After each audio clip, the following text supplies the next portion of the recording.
looking for a fight, but if one comes to me, I'm taking it back.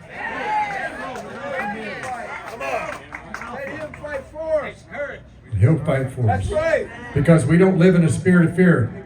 Do not be anxious about anything, but in everything through prayer, petition, present your request to God, and the peace of God that transcends all understanding will guard your heart and your mind in Christ Jesus. This next man is going to represent courage here. This is a Ranger friend of mine. He is a Newsmax and Christian Broadcasting Network, Chuck Holton. Ranger, lead the way. Thank you, Pete. What an honor to get to know people like that. That guy's a hero and a great American. It's very nice to be here because my other option was Detroit. So it's nice to be where nobody wants to kill me. All right. Hey, does it make you angry that there were 250,000 people that came across the border illegally that we caught in December last year? And that's a record beyond all record. When I started reporting on the border, it's like 2004 or something. I mean, 1,000 people a day was a crisis.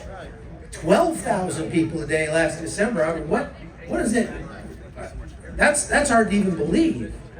Now, if that makes you angry, what should make you even more angry is the fact that you are paying for it.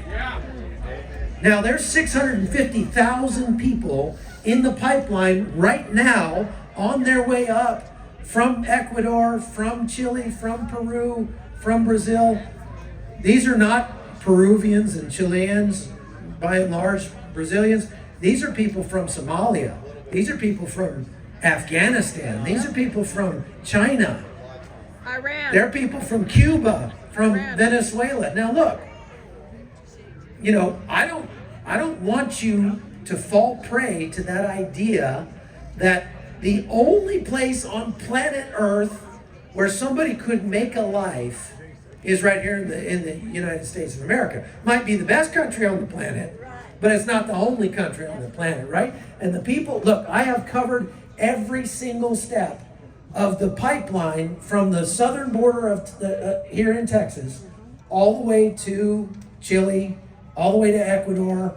And Michael, Jan, and I have been to Morocco, Lithuania. We've been all over Europe. We've been to, I don't know, 20 countries together or something, right? So we understand how this pipeline works. And you have to understand, there is virtually nobody coming across the U.S. southern border who is an actual asylum seeker. None. None. These are economic migrants, people.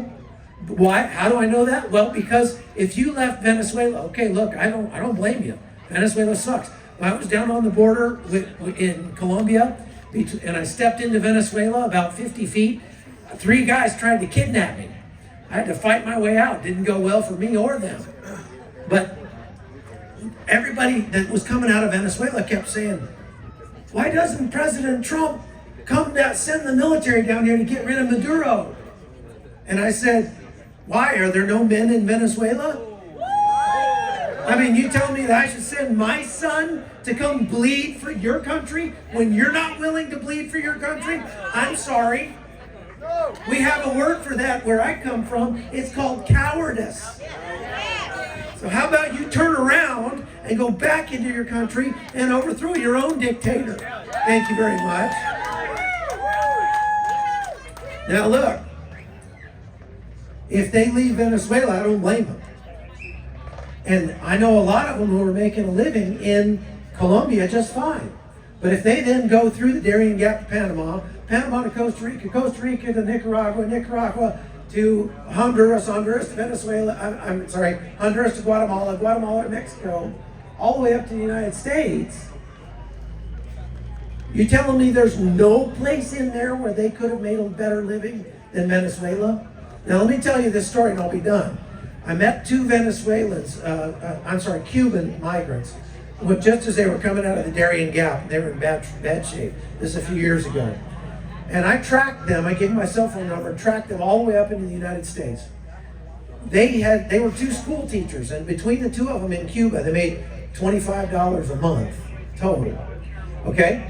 So that's kind of hard to make a living, right? They got into the United States and they went to Texas in Fort Worth, and they signed up for a church program that would give them a stipend to help them get started.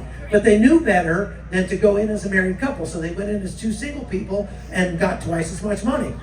Then they went and signed up for a city program. Then they did the same thing. Then they got on a bus and went to Florida and did the same thing in Florida and signed up for a couple more programs. Then they got signed up for federal SNAP benefits and things like that.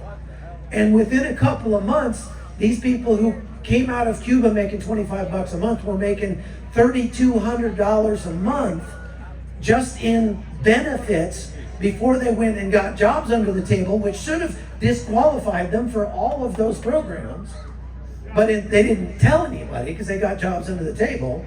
And so when I went to visit them in Miami a few months later, they were making $60,000 a year.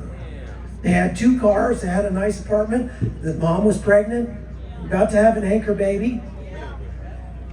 Folks, you are paying for that, and you're paying for it even more because of the $1.6 billion, which is going to be handed out by the United Nations and the OIM, the Organization for Immigration and Migration. Get that 4 in there.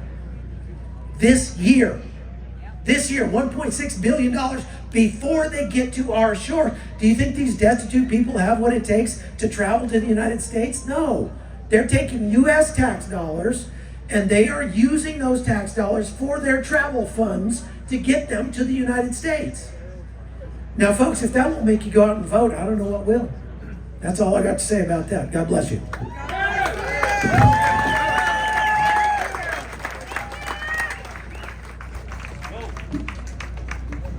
All right, we're getting close around.